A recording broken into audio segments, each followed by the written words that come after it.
It's you, me, it's a pint of beer. Can we take a moment and talk about Spider-Man No Way Home? Hey, it is me. I am here to talk about Spider-Man No Way Home. And listen, it's been a week and a half or whatever. So if you haven't seen the movie, switch this video off, go and do something else because there are going to be spoilers. And really, you don't want to spoil this movie because it's wonderful. It's a really wonderful, amazing movie. I mean, I don't know about you, but I watched it and I'm just like... It's really weird. It was the culmination of a wonderful year in cinema, or a significant year especially. Like, there have been movies this year, 3 movies in particular I think, that are just meaningful to me as a fanboy. First was No Time to Die, the James Bond movie, which I loved, and I kept thinking, like, I don't think this film would have ever happened under any other circumstances in this weird 2-year period we've been through. And then I watched Ghostbusters, which, oh my god, that movie was amazing. And I thought to myself, you know, if that disaster of a 2016 movie hadn't happened, we'd never have what we've got now, which is like such a reverent sequel, such a meaningful piece of art. And now we've got Spider-Man, and Spider-Man... I think anyone of my generation, or, you know, 10 years younger, probably really has a... I say that, okay, I think everybody who is in any way geeky or likes Marvel Comics has something about Spider-Man that they really love. Like, Spider-Man has become the most popular Marvel hero for a reason. He's the Marvel hero, I think, that everybody in a way can relate to. I mean, I was just the other day, I was watching with Crofty, Spider-Man 2. And the way that Peter Parker tries to do the right thing all the time, and yet all the time he always fucks up. And it's something I think so many of us can relate to. It's like we are doing the best we can, and then circumstances come up and we have to make choices. And it's like, it's really difficult to always make the right choices and always make the choices that are best, not just for you but everybody around. And it's almost like this thing, sometimes there aren't any right choices, and so you have to make one choice and have people hate for it, or another choice and make people hate for it. And Spider-Man in particular, because he wasn't some rich billionaire playboy or some god from Asgardia, Spider-Man always manages to resonate with people because he's been a real character. And so I was really excited for this movie, and then it just blew me away for all the weird reasons. I would say as a Spider-Man movie on its own, it kind of lost me because it was all so fantastical and such a homage to Spider-Man as a thing. But as a work of art dedicated to what Spider-Man is, it is so unique and so brilliant and so perfectly executed. So I mean, for me, Spider-Man, the Sam Raimi films, those 3 movies, those were really significant to me. I was 24 or something when I first saw Spider-Man, and so I remembered being that teenager who just couldn't get his shit together and was trying so hard to do the right thing all the time and always fucking up and always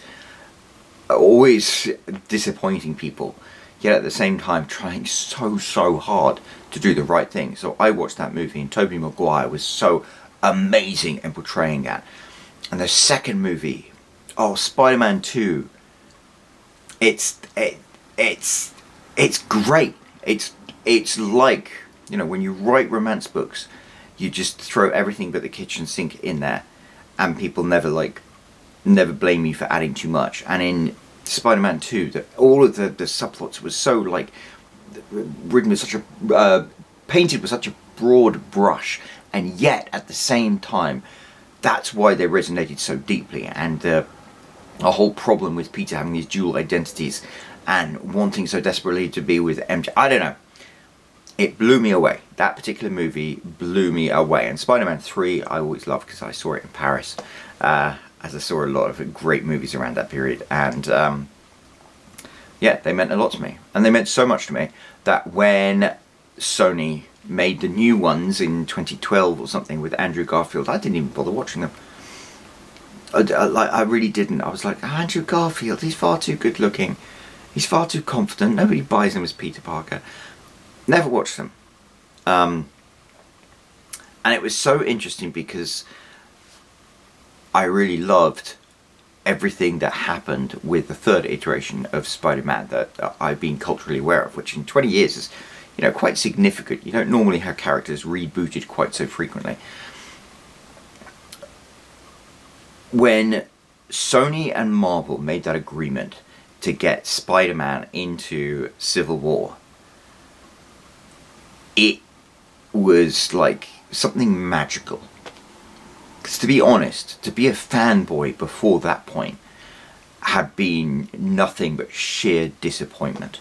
Because the things that got you into whatever things were becoming cinema, like if you were into Marvel Comics, like I know for me, I had a particular affinity for the X-Men because there was a friend of mine when I was at school and we used to hang out at his parents' boat in Bournemouth, and he would tell me about all the things the X-Men got up to, the Danger Room and stuff, and it woke like this real curiosity inside me about like the whole idea of the X-Men.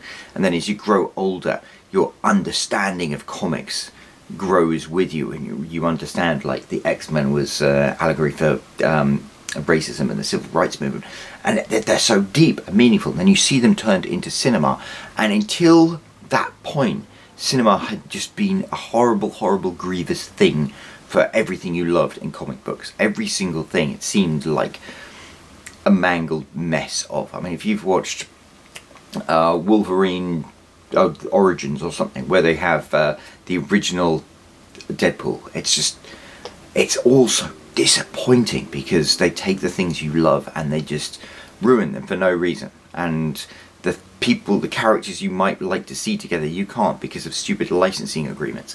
It's really always been deeply unsatisfying. And then Spider-Man appeared in Civil War because Sony and Marvel realized that giving fans what they truly wanted was what was best for everybody. And then something magical happened. And this film, Spider-Man No Way Home, is like the culmination of that magic. It is an absolute absurdity. It's a ridiculous premise. It's like there's this movie series, and after Spider-Man 3 it fizzled out, so they stopped making it. Then there was the reboot, and after the second movie they stopped making it, it fizzled out. And then they brought in Tom Holland, and basically everything you loved from those two series of movies that all died on the vine, you would think were lost forever. And then they made Spider-Man No Way Home, in which they actually brought Tobey Maguire and Andrew Garfield into the current movie. And I don't know what kind of creative genius it was, but it was wonderful because it was so cathartic. Because if you were a fan like me of the original Tobey Maguire movies, you felt so unsatisfied with that third movie, and then it just died on the vine. You never got to see what happened next, and they'd set so many things up and you never got to see them. And I know there are lots of people who feel the same way about The Amazing Spider-Man, and I'd never watched them, so I never knew how brilliant Andrew Garfield was. Oh my god. Like, the acting, I mean, this film didn't hit me like No Time to Die or like Ghostbusters Afterlife, but I cried a few times while I was watching it, and a lot of it was Andrew Garfield. I mean, he was bloody brilliant. Oh, he was amazing. He was amazing, and I loved that speech where you're amazing. It's like, okay, we get it, we appreciate it, we get it, you can lay off now. Anyway, things like that. It was, in some ways, it was pure fan service, but at the same time, it wasn't, because Tobey and Andrew coming into it, they weren't just cameos. They were characters who were intrinsic parts of the plot, and who also had story arcs that were concluded. The whole premise of the villains being like fixed or cured, the moral quandaries between them, the difference between right and left, and yeah, the sacrifice. I mean, yeah, Tom Holland as Spider-Man sacrificed his Aunt May because he didn't want to like condemn people he thought were redeemable. I mean, these are storytelling concepts and ideas that I think people dismiss utterly because they think, oh, it's just a comic book movie. But it's like the way that movies like this can really delve deep into questions of morality and ethics and choice and consequence. It's amazing. So, yeah, I loved this movie completely. And I mean, if I had to pick any of the Spider-Man movies to watch tomorrow, I'd probably watch the first or the second one. Because, you know, this was amazing.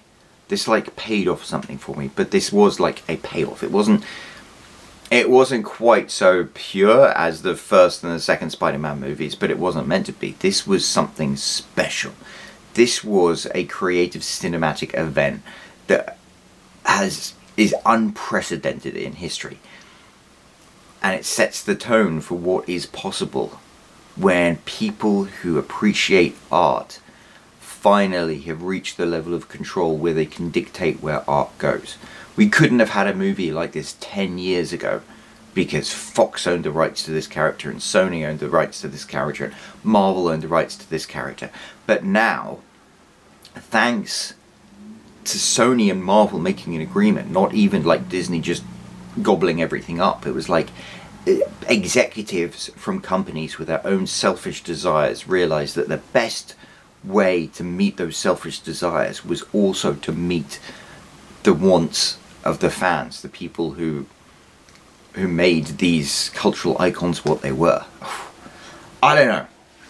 It's amazing. It is, to me, an utterly amazing achievement of a movie, and I was so excited to see it.